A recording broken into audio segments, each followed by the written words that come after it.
Well, hello there, folks. I'm here in Virginia Beach, and you may know this incredibly palmy house, which I made a video on several times before. And yeah, I just want to do an update on it because I've never actually seen it in winter. So gives me an idea of the protection methods they use. And I've heard some people say that this house is protected, the people who live near here.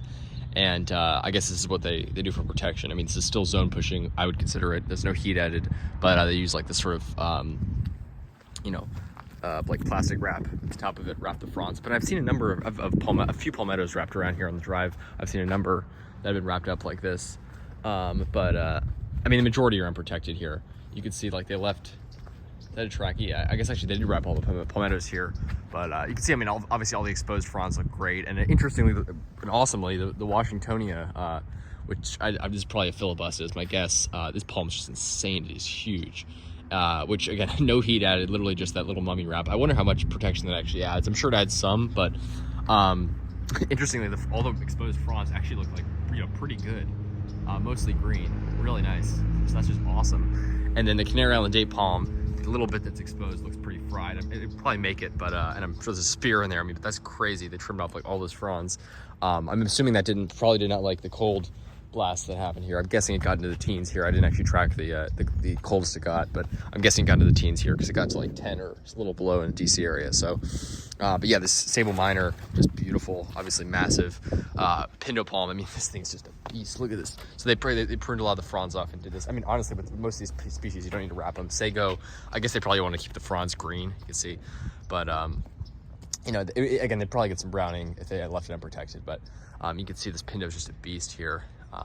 Palmettos all the way back there. It's a big trackie there, and then this trackie looks great. Again, we're so close. It's a beach right there, but just because it's protected in there, trackie looks perfect because obviously it's not the cold that damages them here, but they can look a little beat up or brown if they're right on the water because of the extreme humidity and heat, which is different from where they're native, and the ocean, like the salt spray and stuff. But just beautiful. These palmettos are old. Big yucca there. I think this is Yucca faxoniana, maybe. Yucca rostrata looks like. And then of course here we got the Camerops humilis, classic, completely unprotected, obviously looks flawless, really beautiful. I've seen a number of these already. So many Camerops here.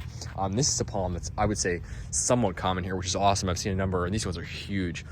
This is the saw palmetto, silver saw, just beautiful. And I, as you may know, have one. I have a green saw palmetto. I don't know which is hardier. I think the silver saw might actually be hardier, but I'm going to be planting mine this spring. But they are quite hardy. I know there's some number in zone 7, in like the upland south and places like that. People have had success with it, I think, even in the DC area.